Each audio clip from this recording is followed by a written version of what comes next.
How are you, mate? You all right? Yeah, I'm not too bad. How are you? I'm good, thanks. Cool. I want to get straight into this. So you graduated from UCLan in 2017. So what have you done in the last 3 years? So give us a little bit of a background. Well, I consider myself to have been quite busy, to be honest. I've so basically from graduating uni, I ended up doing a BBC kickoff reporter scheme with BBC Cumbria for a few weeks. From that, got a bit of freelance work here and there within the BBC.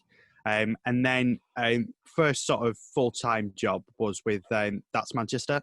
So Okay. that's like local TV. So like you got your Northwest tonight. It's like the next local level down. So obviously it's just concentrated around Greater Manchester. And while also doing that, carried on BBC and sort of progressed doing sports reporting with them for done a bit for Radio Manchester, Radio Cumbria, and now it's mostly with Radio Lancashire, with who I've been lucky enough this season in particular to be the commentator, one of the lead commentators for the non-league coverage covering FC Fylde and Chorley. And yeah, the last couple of years in particular in that side of things has been very busy. Got to go to some great places. Worked at Wembley, for example, last season when Fylde got there for the FA Trophy final. And then, yeah, even now during lockdown, keeping busy doing Matchday FM, which was something we started at uni with a group of mates that we've originally was doing commentary. Now we've brought into the world of podcasts as well as you know, similar to this sort of thing, doing it through Zoom, which got to say Zoom has been a revelation. It's helped me massively with everything. And but yeah, trying to do as much as I can, get as many sort of arrows in the bag, or whatever the phrase is. Yeah, I know the feeling. So you mentioned earlier the kick it. Is it kick it out, kick it off? The kick off. Yeah, kick off. Yeah, kick off. yeah. So what is that for people listening who don't know what that is? So basically, that's like a big placement that the BBC run each year. So in effect, you apply to be the trainee sports reporter for each individual station, whether it be Radio Manchester, Radio Lancashire, or in my case, Radio Cumbria, and they got them all across the country. And basically, once you get on that, you do a bit of training for a couple of days. I know mine was down in Bristol. Okay. Great couple of days, getting to meet all the different reporters who were in my position. And then from there, it was like you could sort of work out which days you would go into the studio and do various different bits. So whether, like in my case, it was a couple of go out and record some interviews to make into packages or into just sound bites for bulletins and stuff, create a few bulletins. And then I even got sent to cover a rugby league game. Which was actually my first sort of live reporting gig. It was Workington Town away at Newcastle, and I only got sent because somebody couldn't do it day before. So what was that like then? Like your first ever live reporting? Was you nervous? Was you scared? What was the feeling? Yeah, I was bricking it. It was because it was something that I'd always wanted to do, and I'd done a bit at uni, but obviously, when you're doing stuff at uni, when you know it's not big, you know, you get 10 people listening, you're buzzing. Yeah, definitely. But with this, it was like, hey, well, people are actually listening to this, and they're expecting it to be good. Yeah. So it was, and I've grown up watching rugby league and football, so luckily I knew my rugby league, and I knew all the players that were on the pitch, so that helped me. But it was just strange because it was the first time I'd ever had headphones on where you're getting something in one ear and something in the other, and you're like, whoa, somebody's talking to me and I'm not supposed to talk back. So it was just really strange, but the buzz off it was just ultimately I enjoyed it enough, and obviously did a decent enough job that people still keep giving me gigs, and hopefully touch wood. I've not done bad enough yet, so that they start giving me gigs. Yeah, because I had like a similar experience. So I'm in the New Voices experience competition, shall I say? Yeah. So I'm one of the finalists for actually Lancashire. And when you said earlier about I've done like stuff before, but working on the BBC is just such a bigger scale and bigger. And then people like you said, like usually have about 10 people listening, but with the BBC, you obviously get more than 10 people. So Yeah, it is and nervous. I think it is as well because it is the BBC, and Yeah, like it's like you know it is sort of like the pinnacle in many ways because everybody knows the BBC wherever they are in the world. yeah, And when you're part of that, whether it's as simple as you know you're just linking one thing on a package, or whether you are actually doing a live reporting on whatever, it is just like it's like whoa, mate, it what's is. going Yeah, on? I found like the standard was just so much higher in terms of talent, in terms of equipment, in terms of just the level they wanted was just so much more higher, and you have to adjust to that just so you're up to Yeah, and speed. you learn so much as well Oh yeah, just by being around these people who've been doing it for 10, 15 years or yeah, whatever. And it's like you can get shown and taught all the things in the world when you're at uni, but it's only when you see it on the ground, so to speak, into when you're in them studios and you're seeing people turn around something in 5 minutes when it would take you 30 in a uni. It's just like, well, this is like the next level. And that is like I say, that's the buzz that you get, isn't it? That just when you know you're in an environment which is like, I've always wanted to be in this environment and I'm incredibly lucky to be there. And it's just like, and you're determined not to make a mess of it, aren't you? You're yeah, just like, right, I've got a chance. I've got to try and take it as best I can. There's a lot more pressure doing something on the BBC than it ever was doing stuff. Like I said, even with this Matchday FM stuff that they're doing yeah. now, it's like if you make a mistake on that, you can just edit it out. Definitely, yeah, exactly, yeah. So moving back to your time at UCLan. So what sort of things do you do in terms of your degree and also your experience outside of university? So did you do any volunteering or anything like that? Yeah, so basically, I did the sports journalism degree, and within that, obviously got involved with student radio. Was involved in a couple of shows. So I had my own one, which was called Sporting Week, where we just sort of like discussed anything and everything that had gone on in the world of sport that week. For the first year, second year, we turned that into a quiz, a bit like Okay, Question of Sport, yeah. and it was absolute chaos. It was like we Bit got like to a question of point where sport then. yeah, it was literally the case. We'd rock up. The only thing I'd ever prep would be the actual quiz. The rest just went off, and he was like, "Right, we've got an hour to do it in. We've just Yeah, got to make sure we finish the quiz within an hour." And the amount of times he was like, at the end, you have to rush through stuff because you just get sidetracked. You know what I mean? It was just yeah. like a good laugh. But then also did on the Wednesday. Obviously, all the sports teams played on a Wednesday at the unis.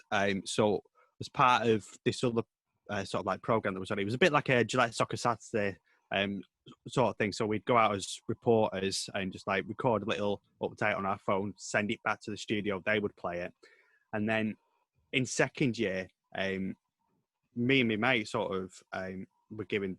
Well, my mate Joe was sort of made like sports editor at the student radio. So we took that sort of platform on a little bit and had it so that we'd have a live commentary game of one of our UCLan teams from the sports arena. And then again, we'd have reporters at different games sending in audio clips. So we'd have the commentary at one place, reporters at the other, and back at studio. So if there was a goal elsewhere, say I was at the commentary game, I'd link back to the studio and they'd play a little Wow. excerpt from somebody. And I mean, first couple of times it was like, when you listen back, it's like, it doesn't quite work, but the more you do it, in the end it works. And it like, that was good fun to do. And while I was doing that, I did a bit of work over at Leeds Centurions, my local rugby league club, just doing anything from social media to filming the game to a bit of commentary on the video. Yeah, just sort of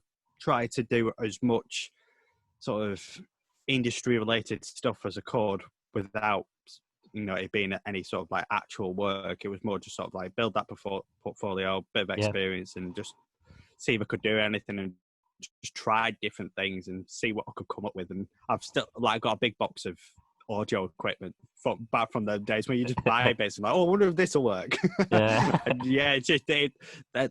I think when I look back, it was like doing that sort of stuff on top of the course was a real good idea on my part. I think because I don't think if I'd have done that, I'd have been able to, had the equipment to and the knowledge to be able to do a podcast and etc. So yeah, I look back and the years I spent at uni were very good and gave me sort of like the knowledge and that early door experience to get me in the door at least and sort of try and do different things off the back of it as well. Yeah, hugely. Yeah, because I think I echo your thoughts in terms of this is going to sound really, really horrible, but everyone's going to leave with a degree. What's gonna make you better than everyone else? And I think you doing the experience and you going off your own back and doing what you've done is great, and it's fantastic, and it's got you to where you are working with what you're doing.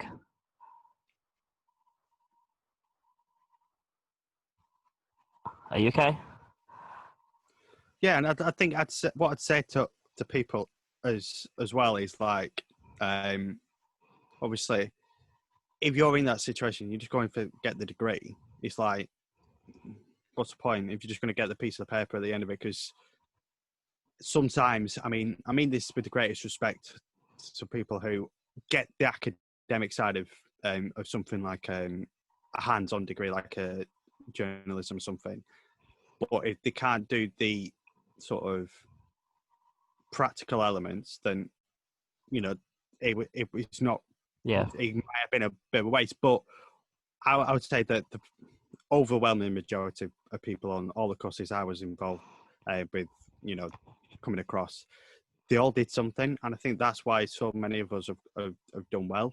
I mean, I think if I have just got the degree and not done anything with it, like in terms of all the different elements, then I think I'd have reflected now and gone, maybe my head wasn't in it or something.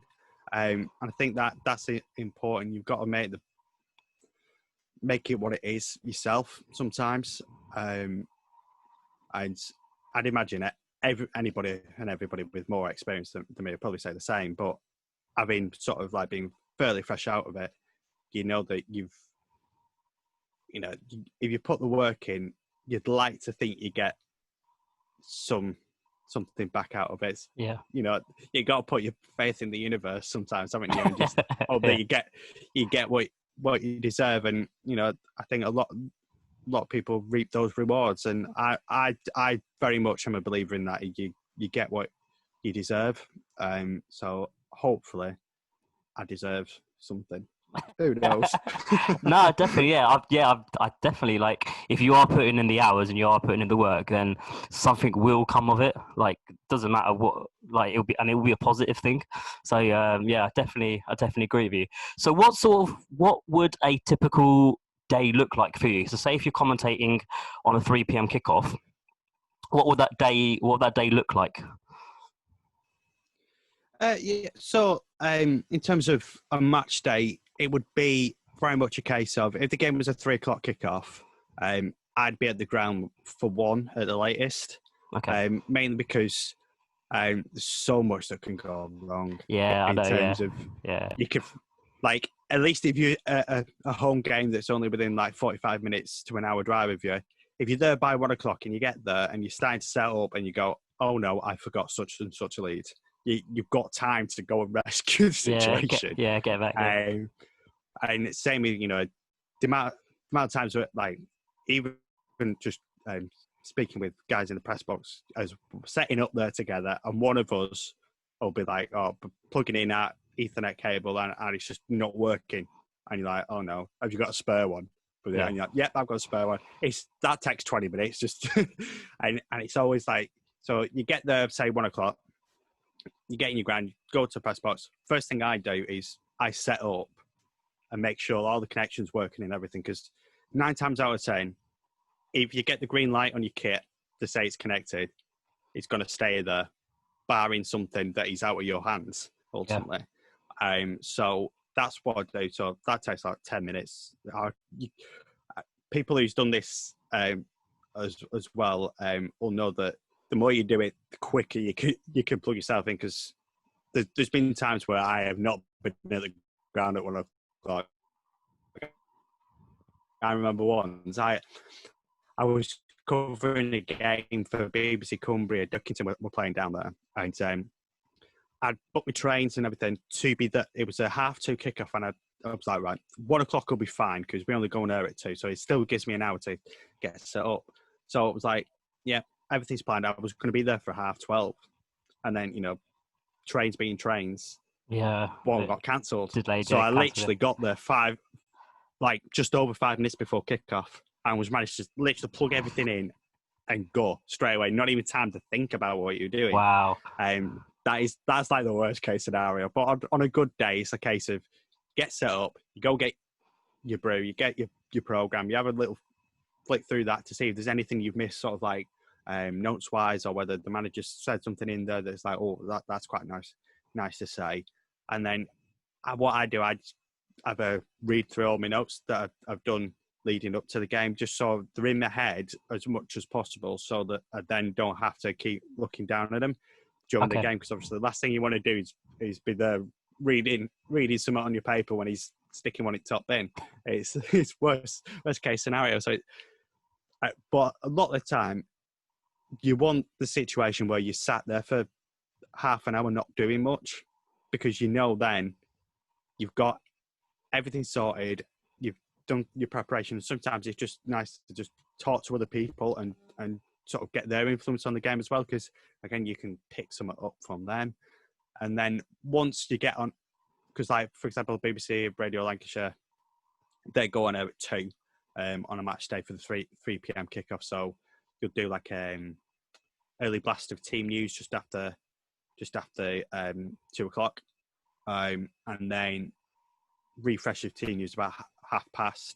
Sometimes it could come again for little bits, and then at 3:00, if you're doing a commentary, you're straight through till half time. Once you've done all the match stuff, once you've done your full-time report, it's then a case of go get the manager. Once you've done that, send it back, and then it's jobs are good. But it sounds more simple than it is. It can be quite quite full on if things, like I said, things go wrong, things get delayed, or I remember post match can sometimes be the best and worst bit, because sometimes you can get a manager who's great and he'll talk for 10 minutes and you're just like, just leave the microphone there and he'll just talk. You don't have to ask any questions. But then you get sometimes where it's just like pulling teeth. I even had one situation. I got sent to do Fleetwood away at Barnsley last season, and the game was actually become infamous for the fact that there was accusations of an altercation between Joey Barton and the Barnsley manager. Oh, I remember that. Yeah, and it ended up in a police case and whatever. So, and that was the first Football League game I'd done, and I'd been sent to that, and I was just like, and we just getting rumours of something's not quite right, and then you just find out, and it's like, oh, so I'm not getting this post-match interview then, and then it's like, get on the phone to the guys back at base, and like, right, then what do I do? What do you want from me? Because I can only tell you so much because I only know so much. So it was a case of on the phone telling him, right, this is what we know, this is what we believe has happened, blah blah blah. We'll let you know when you get more. And they're the very rare situation. Yeah. It's not just, you're not just a sports commentator. You then end up being the journalist there as well, which is, it's all very much similar, but sometimes you have to flick a switch sometimes to go from one to the other. And I think the more experienced journalists and reporters who have been doing this for 10, 15 years know how to do that. For me, that was the first time I'd ever had to do that. Yeah. And, so it was quite daunting for me at the time, because I was like, I wasn't expecting this. So, but yeah, most match days are much smoother than that. Yeah. So in terms of because you mentioned earlier about the notes and prep that go into commentating. So what sort of stuff do you look at? Do you look at sort of form? Do you look at players' backgrounds? So what's the process going into that? You try and get as much useful information as you can. That's what I do anyway, because I know when I first started, I'd have pages and pages and pages, and I wouldn't use half of it, and I'd be more concentrated on trying to say all this that I've done the prep for than actually commentating on the game. And I think from a personal point of view, I think you can go overboard and try and just fit too much in. Right. So over the more games I've done, the more I know, right, that's actually useful. As a listener, they actually want to know that. So like what I tend to do is I have full squads for each team, and then I try and get at least two sort of facts about them, i.e. Whether they've played internationally, whether they played at a Premier League club, a bit about the career, say they played 500 games or whatever. Just something like that, at least two of them for each player. Then it's like goals and appearances this season, red cards, yellow cards, etc. And then the same for their career. And then on a different piece of paper, it's more sort of like the teams, i.e. form, have they won 10 of the last 12 or lost 10 of the last 12? How do the two compare? Is there any head-to-head history, or is it the first time they've ever met? Just stuff like that, stuff that I find if I'm writing something down and think to myself, yeah, I didn't really want to know that, then I don't use it. Yeah, makes sense. I try to think, how would I want to listen? Obviously, every commentator has a different way of doing it, and I've sort of alluded to in the previously. It's like the more, again, I've only been doing it a couple of years, so I know my way of doing it is going to be completely different to somebody else, and it's probably going to be completely different in 10 years if, touch wood, I'm still doing this sort of thing. Yeah. And different people have different approaches, because what I've tried to do is go on Twitter and try and look at different commentators' notes and pinch bits, sort of like the way they've done it. Because I know some people like Conor McNamara for 5 Live, he does it on stickers and puts a sticker in the position. Yeah. And then I saw one where is great. I saw one on Twitter where it was just an A4 piece of paper. I think it was Guy Mowbray, and his page was just full. It was an A4 sheet of paper, A4 piece of paper, and it was just full of like notes of each player, what they did, how many red cards, their second wife names, like literally like all this detail. And you don't realize, like if you watch football, you just think, oh, they come up with it on the spot, but there's so much prep and so much like information goes into just before you go on air. And I think as well, I find it's different doing radio to TV commentary, because I've done a couple of sort of like, say it's TV, it was like for club channels. So obviously the way you do TV and radio commentaries, just, I mean, like I say, I'm not going to sit here and say I've done a TV commentary for the BBC. I wish one day, who knows? But from what I understand it to be, is radio and TV is obviously radio, because people can't see what's going on. You obviously have the tool of being able to describe everything that's going on. So stats add to it. Whereas like on the TV, because you are seeing it, the stats take on an extra role to sort of embellish what you're seeing, because obviously you can see that the guy's wearing red boots and he's just Cruyff turned somebody in the middle of the pitch. You can't see that on radio. So it's an interesting dynamic. This is something I'd love to hear somebody who's done both and done it for years and years, to see, whether I'm actually chatting complete rubbish here or whether I'm actually cutting on to something. But that's how I would see it. But yeah, I think it'd be interesting to see how, if you broke it down, how different the two would be. But yeah, I mean, I'm no expert. Because I've started. Well, I've done this. I think it was for the last World Cup in Russia. You could have radio commentary on TV, and you can see the difference between the two. The radio commentary, like you said, is just so descriptive, because you can't see it. You don't know, for example, they're wearing red boots and done a Cruyff turn. So that was fascinating for me to compare and watch and hear the difference between the two. Yeah, I'd agree. It's quite. I think people take it for granted as well. Yeah, massively. That it, if you had to go from doing a radio commentary to TV commentary in the same day, I bet it's quite a mindset to change, because again, it is so different to do. I'd love to do TV one day, mainly because I get the feeling you can feed off the pictures, can't you? Yeah. And you get that ability of, you don't have to go describe it in the nth detail and do it eloquently. That's the difficulty with radio. You have to do it in the great detail and sound good doing it. Yeah. And somebody like me, when you've got a regional accent as well, sometimes it's difficult to find the right word. but that's the beauty of local radio as well, I suppose. They like the accents, and I think I think that, to be fair, sticking with local radio, I think that's what is so great about it. Yeah, it's all personalised information. It's personalised information, and when you get a commentator who sounds like they're from that local area as well, I think it brings something to it. I really do. I know, agree. I don't know whether you've come across Dan Jewell at BBC Langs. Yeah, he's got such a great voice, because I worked with him on that Wembley FA Trophy final, and getting to work with somebody like Dan, he's brilliant. He's such a character in his commentary, and that, as a listener, that was great. But to sit there working with him, getting to throw in little comments with him, that was great. And yeah, I think local radio are some of the top commentators. Just like I said, working with Dan Jewell, Andy Bays, both of them are fantastic, and I appreciate every gig they give me as well. So I've got to say that.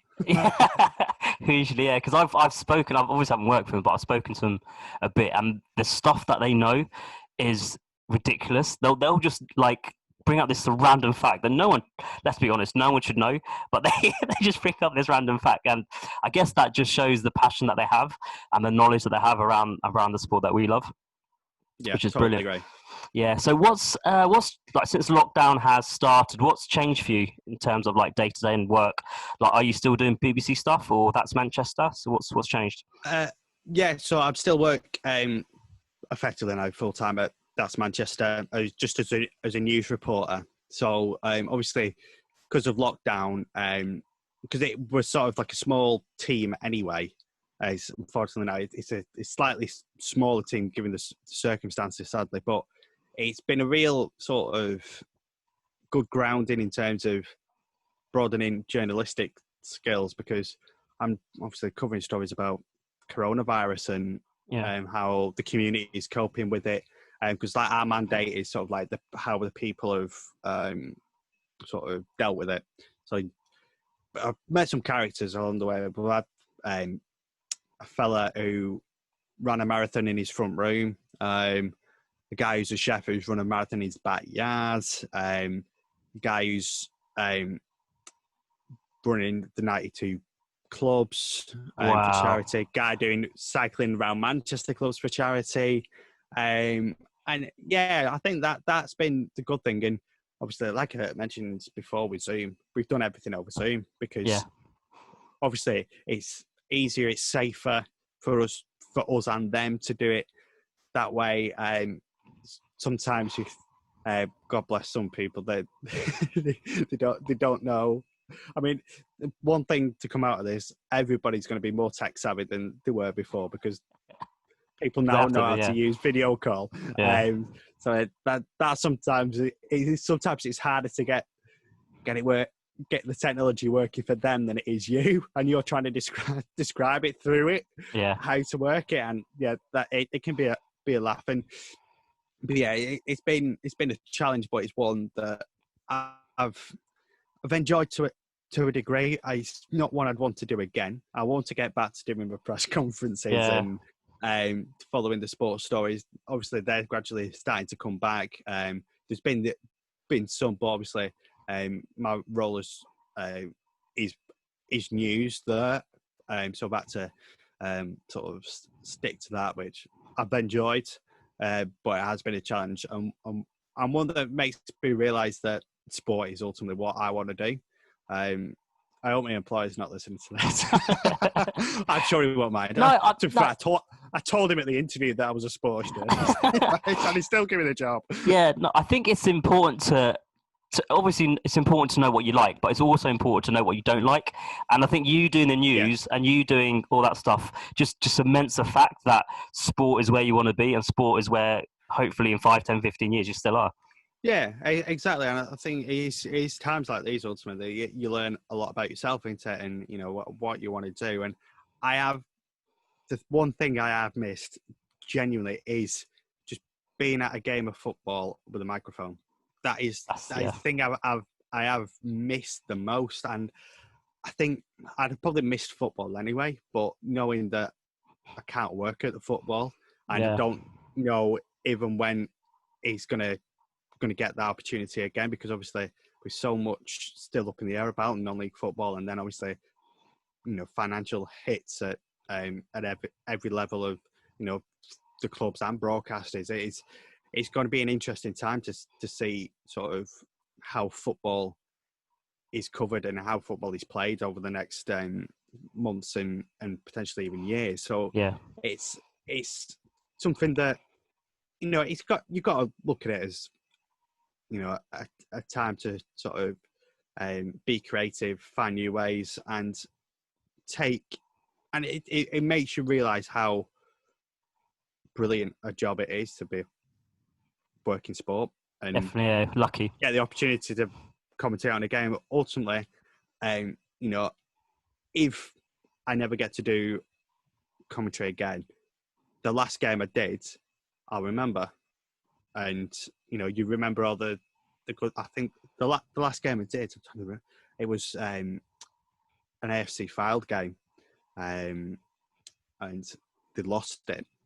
So it's not the greatest one to end on, but you got to, because the way I see it as well, every commentary you do could be your last one. Yeah, you got to enjoy every one you do, and ultimately, I would say I enjoyed that last one as much as I've enjoyed any others, regardless of results, performances, etc., and whether it was raining or not. Because that's the thing they don't tell you at uni, that it's going to be cold and you're going to be stuck there for 3 hours. Is that not in your modules then? They say people genuinely think it's glamorous. The commentator is glamorous and yes, in some sealed box. No, you clearly not been to AFC Filed on a Tuesday in like December. I've done games where I remember I did a game for BBC Cumbria. It was Kendal against Mosley, and Mosley's like outskirts of Greater Manchester, right in the hills.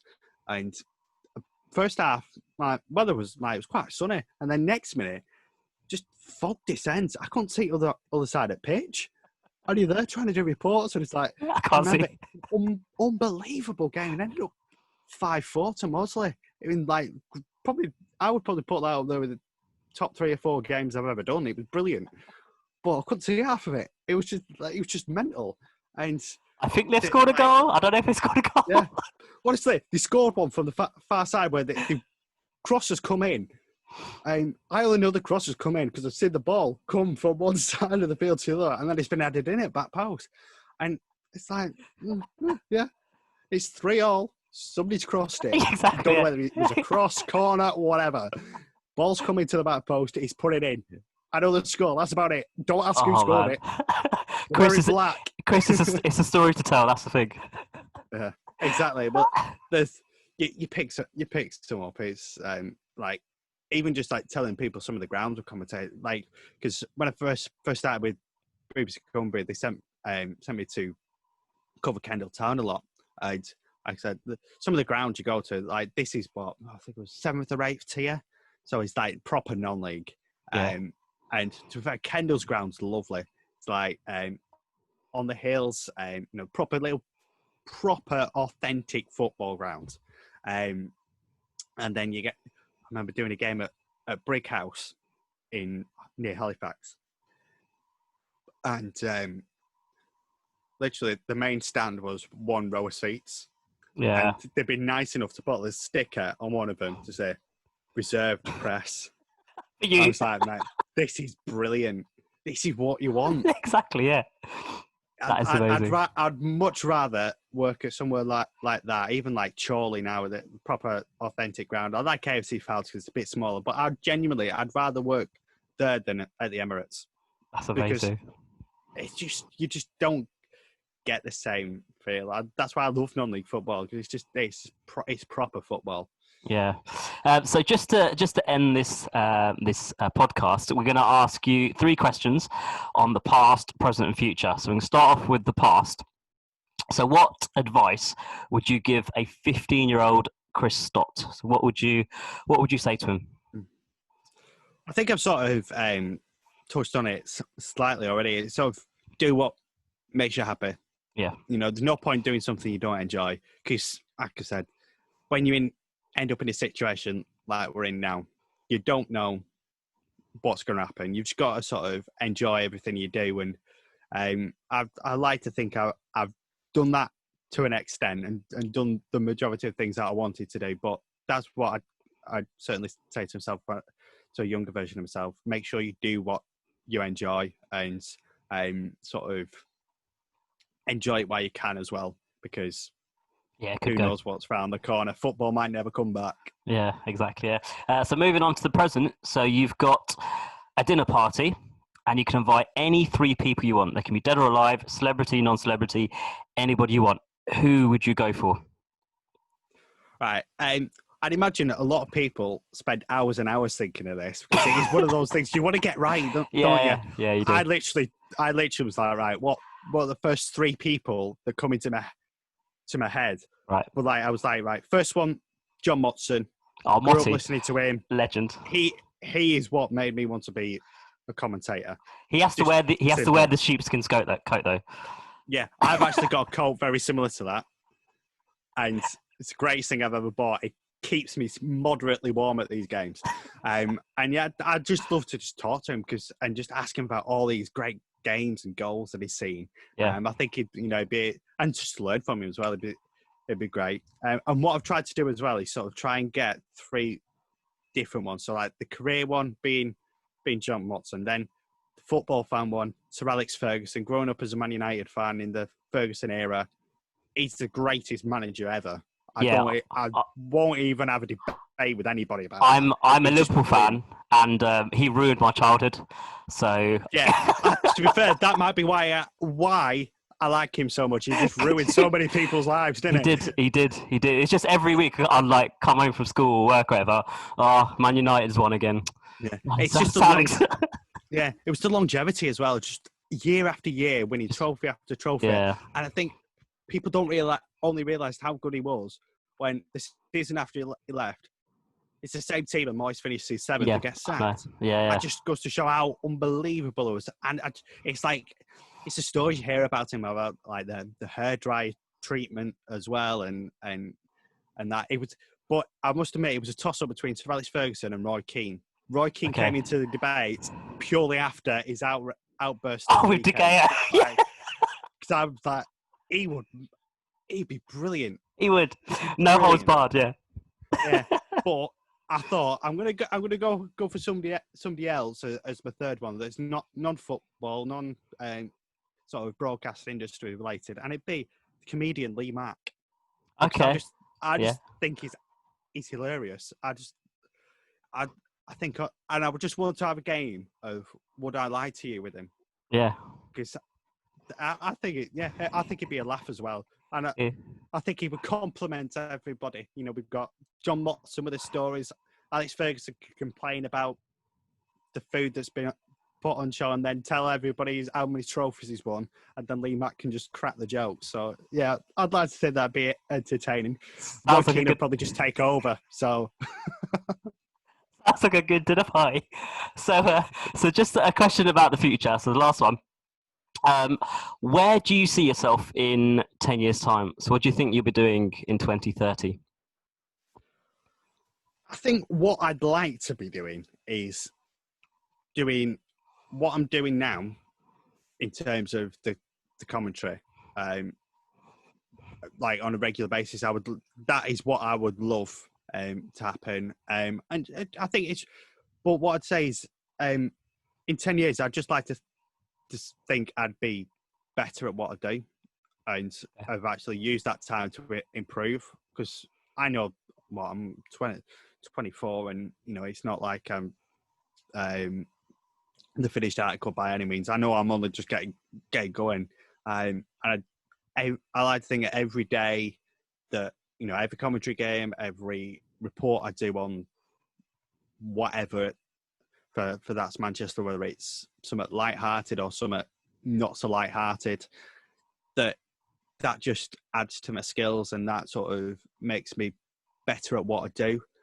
And end of the day, in 10 years' time, if I'm doing something I enjoy, then I've done all right.